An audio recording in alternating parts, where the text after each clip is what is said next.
Hey everybody, it's Kristie with agtakesover. Glad you're here for some tea. So I don't know if you saw that this says part 3. It's part 3 of 3.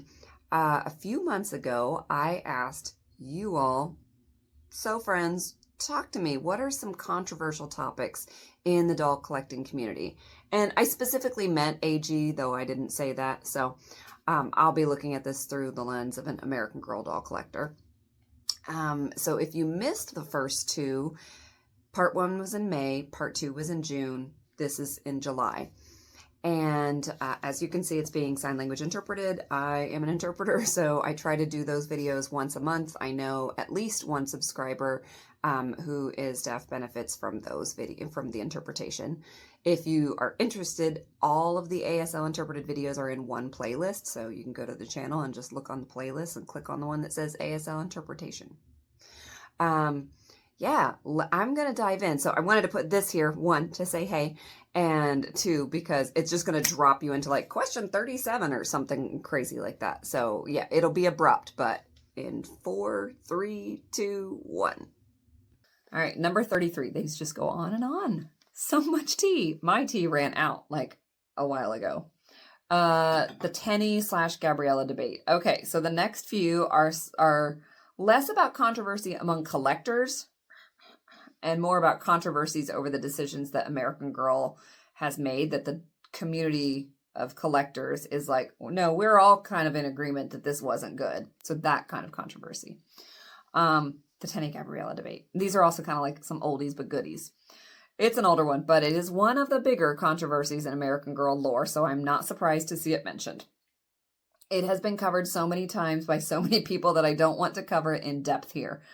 Other than to say, if you're new to American Girl, Tenny Grant is widely believed to be the doll that American Girl planned to use as the 2017 Girl of the Year.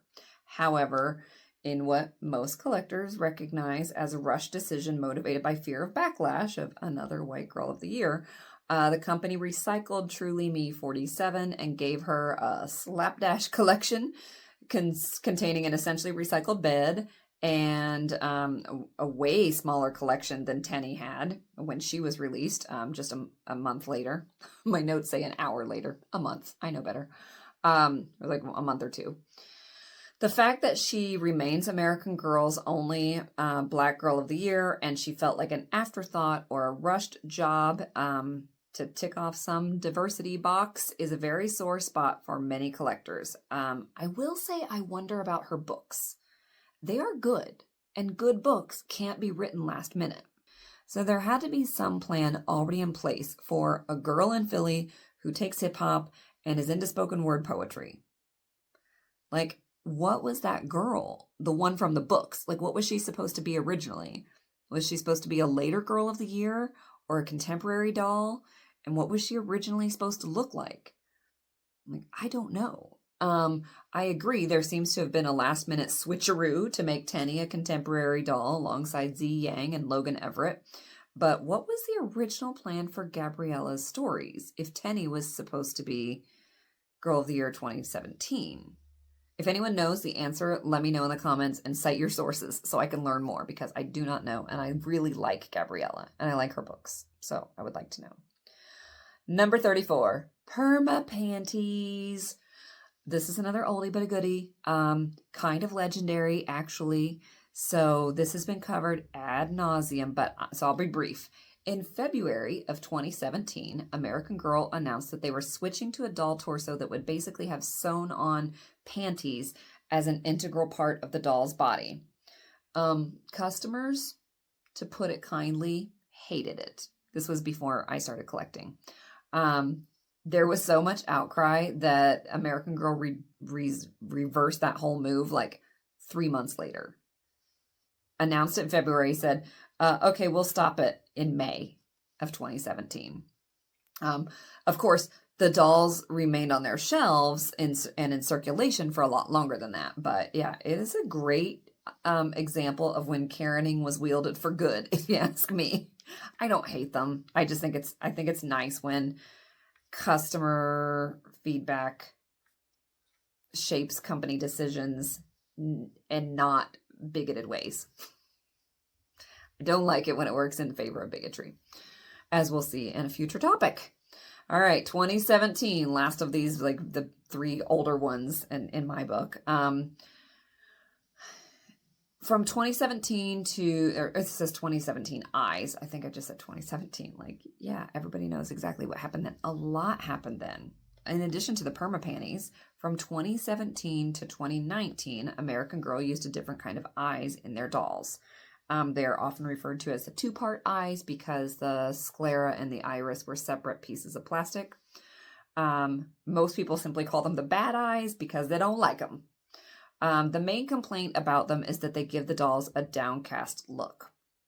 So that even if you're taking a picture straight on, they look like they're glancing down. So their head's here, but their eyes just look like that. Maybe not that extreme. I couldn't see myself because I had to look down. Some people feel like they look more vacant or lifeless also. I think in our collection of over 100 dolls, we have 1 or 2 of them with bad eyes that I've just left alone, where like it didn't bother me enough. But most of the time I will buy the good eyes from like AG Eyes, not other brand, the AG Eyes from somebody else and replace the 2-part ones. Some people don't notice the difference, and I say, yay! If you like them, I sincerely love that for you. And if you don't see the difference, don't feel the need to research it so that you can have a new thing to worry about with your dolls. Look, be blissfully happy about it. Number 36, people not liking the newer variations of the classic mold. This was oddly specific. I'm not sure how controversial it is because I'm not a huge like classic mold enthusiast. So I don't know. It's a common theme in general, like mold variations. Most of the molds have changed over time. For me, the most drastic changes have been to the Sonali mold. Her eyes are now more narrow set and deeper set than they used to be. And the Jess mold, the eyes are much rounder and they appear larger. There's a change underneath the eyes where this skin looks like thinner, and where it meets the eyeball, it looks sharper, almost sharp, for lack of a better word. I personally noticed the changes in those 2 molds more because I really like the older versions of those 2 molds. So I think that people fall into a few different camps in the like older / newer mold debate. I think that there are people who like very much notice it and they prefer the older ones, or they don't notice it and don't care. I don't think there are many molds where I see more of a like mix of opinion where people notice it and they don't unanimously prefer the older ones. So for example, Truly Me 4, I think some people are like, oh no, I do see it. I just like the newer one.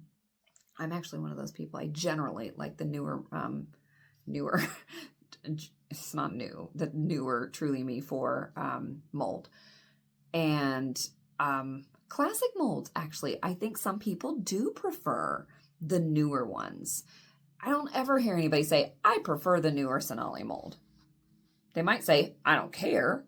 Or they might say, yes, long live the older Sonali mold. But I don't ever hear people say like, yay, I prefer the newer one. I do sometimes hear people say that about classic and Truly Me 4. Number 37. This person said, the panic when someone sees a counterfeit doll. And I do not know that I can speak to this much at all. What I have learned is that there are counterfeit American Girl dolls. Not like knockoffs, I don't mean like other brands, but like, I don't mean My Life As or Our Generation. I mean ones that are trying to copy and be sold as like counterfeit.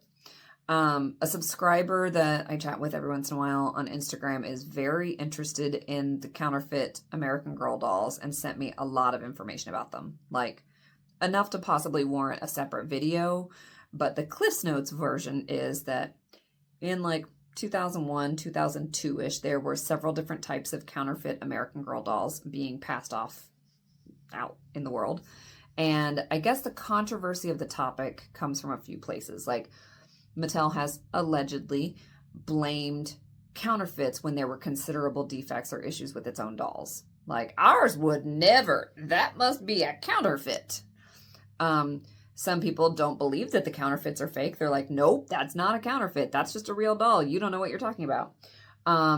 People with counterfeits may knowingly or unwittingly scam people by listing the dolls as American Girl and charging more than a counterfeit doll would normally warrant. And people get worried about the possibility of being scammed when they learn that there are counterfeits out there. So yeah, this is not my area of expertise by any stretch, but if you want to chat about it in the comments, feel free. Maybe I'll learn some new things. Number 38, light-skinned Addie and light-skinned Sonali CYO dolls. I think this relates to a topic covered in a previous video in this mini-series about rewigging dolls with naturally curly hair to have straight, less textured hair. But since it was covered in a previous video and you might have missed it, I will reiterate. It is a controversial topic for sure, and I am not the person to tell the right answer to. I will share what guides that decision for me. I think about what kind of representation I want my daughter to see in her toys. I've mentioned this before. One of my goals with our collection is to decenter whiteness, and I want my daughter to grow up, not thinking, for example, of straight hair, like less textured hair is the norm, and other hairstyles are, deviations from that norm. I wouldn't personally change a black or brown doll's brown eyes for lighter ones, for example, but I don't know what everybody's goals are with their collection. Like I mentioned before, maybe I see a black doll with light hair and gray eyes, and I don't realize that it was made specifically for, and it might be a Sonali mold, or, it might be a darker Sonali mold with light hair and gray eyes, and I don't realize, oh, that's what that person's niece looks like, and they made it for their niece. That's why they made those changes. As a person viewing other people's collections, I try not to assume one way or the other based on a picture. However, sometimes the things that people say in addition to their pictures and the totality of their collection start to paint a more clear picture. As a collector, I ask myself several questions. What is the reason that I want this feature combination? Is colorism or fetishism at play? Do I have a larger collection that already includes ample representation of the most common feature combinations I see in society? Or is my collection smaller and this unique combination feature is going to be instead of representation of the more common feature combos that exist in nature? Am I reinforcing things that I've been taught and maybe haven't examined, etc.? If you know my collection, you know that we do have light-skinned Addie molds, and we do have light-skinned Sonali mold CYOs, for a few reasons. So one, our collection is larger. I mean, it's 100 plus, 111 or so dolls. And the medium and darker toned Addie and Sonali molds that we own outweigh the lighter skinned ones. So we have 11 non-CYO dark or medium Addie molds from American Girl and 4 CYO light skinned ones. 3 of those we did create. One of them was a secondhand bargain that I stumbled on. For the Sonali molds, we have 9 non-CYO dark and medium ones and 7 light-skinned ones. But of those 7 light-skinned CYOs, Sonali molds, we only created 1. The rest of them were all secondhand that we weren't necessarily searching for, but we didn't want to pass up. Yes, I made a choice to buy them. I think they're pretty. But yeah, we're looking at the representation in our overall collection and how often are we intentionally creating those combinations. I feel okay with, I am personally okay with my own approach. It doesn't need to be somebody else's approach. If we didn't have the number of darker skin tone or darker toned Addies that we already had in our collection, we wouldn't have created the light ones that we did to start with. Not ever, but not until we had more representation. That's not me being defensive or trying to be PC. It's just me telling you, it's not me telling you what to do. It's just me telling you what our thought process was. Number 39, Kaya mold boy dolls. Oof.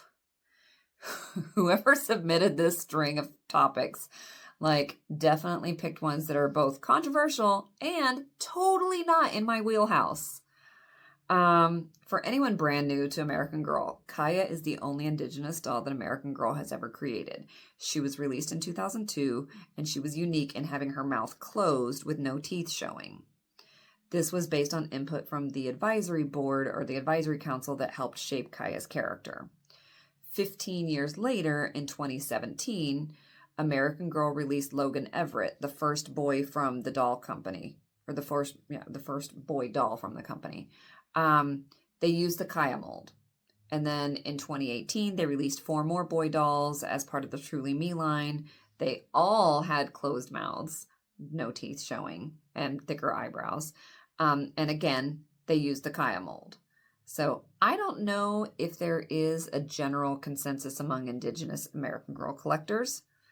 I don't know what the advisory council for Kaya would have to say on the matter. If anyone does have an article or can refer me to more information about the appropriateness or inappropriateness of using her mold to make non-Indigenous boy dolls, please share it in the comments. It is just not something that I know much about. Number 40, the World by Us / Black Lives Matter debate. That's how it was worded. And I was like, is it a debate? Because Black lives do matter, most definitely. And the World by Us dolls are a thing. So what's the debate? I know. That's not what's being debated, I hope. I guess in some particularly racist circles, that part is being debated. But honestly, I'm not sure which controversy this person was talking about, because I think there are a few. Some people thought, this is too much of a woke move. What happened was at the beginning of Black Lives Matter movement, or kind of in response to it, American Girl announced that they were creating this doll line called World by Us. And it features 3 girls, a black girl, a Latina, and a biracial black and white girl. And they all live in the same area of Washington, D.C., and they all have their books. They all know each other, and their stories are kind of intertwined. So that's, background if you didn't know. And some people thought, this is too woke of a move. AG's gone woke. Others were like, beg your pardon, you have just gotten started. You have definitely not gone far enough. I think a lot of people saw the potential, and they really liked the idea of these intertwined characters and this, unique line, and hoped that American Girl would build on that world, give them more books, maybe add new characters, like really expand that line. And obviously that didn't happen. The only one who hasn't been retired yet is McKenna. There were strong feelings about the appearance of all 3 girls. I'm not even going to get into that. This will be forever long otherwise. But people had big opinions on all 3 of them, how they looked. And I personally had big feelings about the way Maritza's story, this is probably not what this person was talking about, but Maritza's story was butchered in the making of that cartoon that AG made for YouTube. Like, immigration and immigration policy and the way that it impacts families was super significant in the book, because again, dolls of color get to shoulder the burden of educating people about these issues in the company. Anyway, it was a relevant issue, which is fine. And they totally took it out of the cartoon. I was like ready to stand up and stop, and I was in my living room watching some kid's cartoon on YouTube, and I was like, that's bullshit. It is. No debate in my mind about the value of Black people's lives, obviously, but the World by Us line definitely sparked lots of debate, so I guess it was controversial. Number 41, the American Girl body image book. Whoo, buddy. This one got the bigots riled up who never even heard of American Girl. It was a loud controversy if you were paying attention. I made a whole video about it. I'll try to remember to link it in the description. If I forget, please remind me in the comments. I do that often. Please go watch it. It is an important topic. The video didn't get near enough attention, so please go watch it. And also, I don't have time to fully explain the controversy in detail here, so watch that video. But the Cliff's Notes, American Girl made a book that deals with lots of body image topics that young people face. In it, among many other topics, is a brief, but, they covered gender identity and gender expression and gave fair, scientifically informed, helpful information. And conservatives freaked the F out. People who hadn't read the book, hell, probably people who hadn't read a book, were up in arms. Like, they made such a loud stink about it. And AG, in the tried and true tradition of absolute cowardice and self-interest, pulled the books. So, yeah. Sometimes when I talk about these things, I'm like, girl, why do you still like these dolls? I do. And it's going to relate to another topic. Oh my gosh, it's all intertwined. I do still like them, but, sometimes we like things in spite of the companies, and sometimes we decide to like them very much apart from the companies, meaning no longer financially supporting them. All right, number 42. Are dolls also for boys? / boys shouldn't play with dolls. A couple people mentioned this, and I hate that this is even considered a controversy. But it was brought up by a few people, so here we are, I guess. I am sad that anyone thinks that dolls aren't for boys. I am disappointed that American Girl does nothing to counter that antiquated message. Like, it's not American Girl's fault if your great grandma thinks that is, not okay. I don't even say the kinds of things that the great grandma might say, but are they doing anything to counter that message? Like 99.99999% of their messaging on their website, on their social media, on their catalogs exclusively mention and show images of girls and women, mothers and daughters. The boys and men don't factor in. That is crap. That is crap. All right. Number 43. Do I have time for this one? Yeah, I gotta get the kid in a little bit. Is it possible to still include Harry Potter in your collections without supporting the negativity that surrounds it? 100% a controversial topic. I will not answer that question for others, but I'll share my thoughts. Certainly, if you are still able to enjoy the stories and you want your dolls to inherit the good and the magical aspects of the stories, you can make your own products. Right? I know Grace made some mini Harry Potter books like years ago. She made her own. However, I will say that for me, honestly, the answer more and more is no. Is it still possible to include them in your collections without supporting the negativity? And let me tell you, I say this as somebody who had a very strong connection to the Harry Potter stories. Like, I don't talk about it often on here, but my wife and I connected through Harry Potter. Our first and second and third and fourth vacations were all like Harry Potter themed and focused. Our wedding was Harry Potter themed, and it was freaking lovely, by the way. People remarked that it was one of the warmest, most welcoming, diverse weddings that they'd ever attended, like queer, trans, straight, deaf, hearing, young, old, different races, several languages. Like, our reception was a reflection of the people in our lives that we love, and it was magical. Our daughter's bedroom wall still, like, I haven't changed it, is this entire wall-size mural that I painted that has like Hagrid's hut and the Whomping Willow and the Flying Ford Anglia and a Quidditch field and the castle and dragon and the Beauxbaton carriage and all of these things that I painstakingly painted on her walls because the stories meant so much to us. And I could go on. And yes, it has sucked to have the magic of something that has shaped so many aspects of my life and my friendships diminished by an absolute trash ball of a bigot that is J.K. Rowling. Ask me how I really feel. For a while, I was very much team like, she's not going to ruin the magic. She's not going to ruin the magic. And I want that to be true because I definitely believe that there are ways you can still enjoy the stories and not like, not financially contribute and not whatever. But it has changed. Like, it has definitely changed it for me. Like, we changed first our buying habits. Obviously, money is your, your spending habits speak volumes sometimes. So yeah, we stopped, we changed our buying habits, and then, we stopped wearing things that we had purchased before knowing about her transphobia, and then things have just changed. And they're like, I do believe it's possible to support, to include non-licensed Harry Potter stuff in your collections or your life without supporting the negativity. But I think that if that support is either financial or public, it unfortunately does cause harm.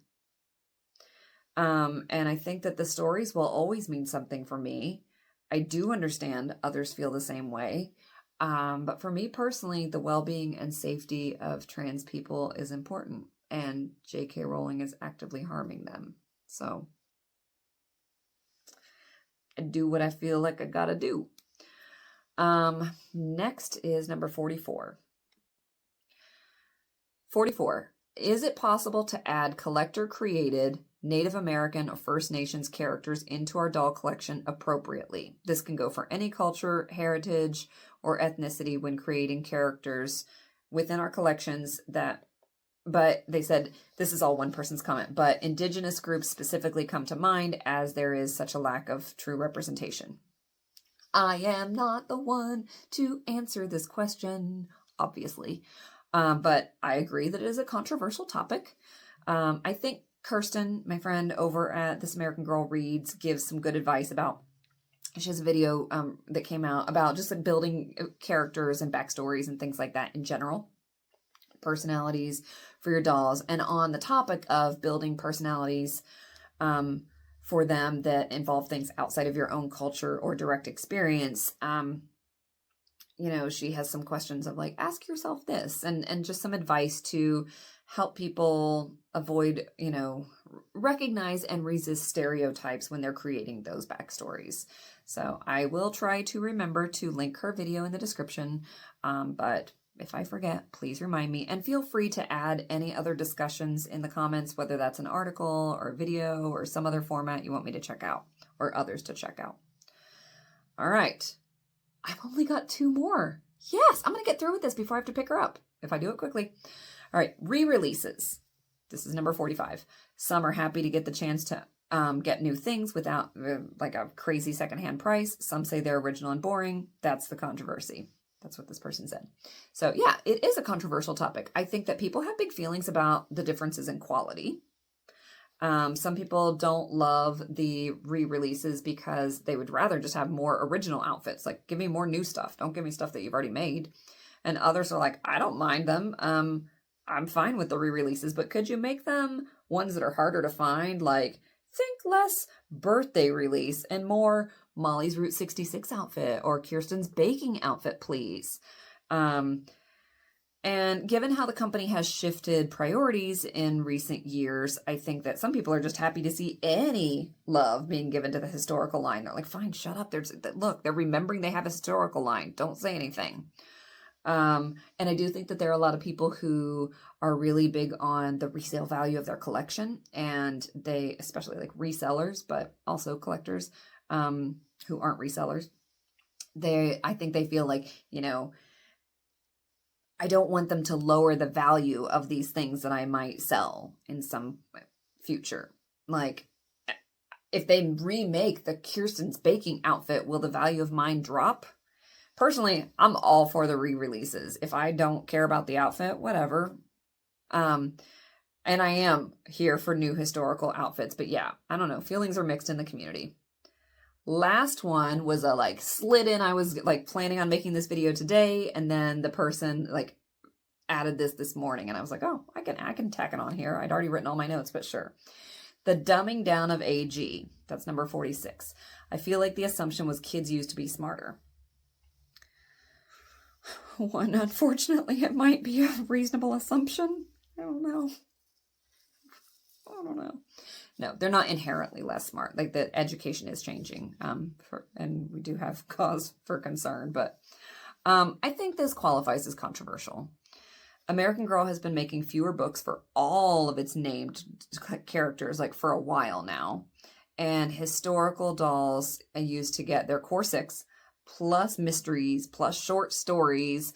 And the earlier ones even got like So-and-so's World was a separate book, and cookbooks from their eras, and plays about them, and books with crafts from their eras, and so on. Courtney and Claudie got 2 books. That's all. And not like 2 of the thicker Be Forever ones that essentially contained the 6 core books, but like just 2 books. No more of the old format. And with Nikki and Isabel Hoffman and the past couple Girl of the Year dolls, they're being sold with graphic novels instead of more text-rich books. Now, I don't know what the difference in total word count is if you track it over the years, but it would be interesting to see like total word count in all the books tied to Samantha's collection, or all the like print materials tied to Samantha's collection. And then look at the same for Marie, Grace, and Cecile, and then Claudie, and then the Hoffman twins. Same, for example, with like the heyday of Girl of the Year, Grace Thomas, with like a massive collection and lots of books, to like the word count for Lila Manetti's books. So the controversy, I think, lies in how people feel about the change and what people believe is behind it. So a couple things in play. Like, is it dumbing down?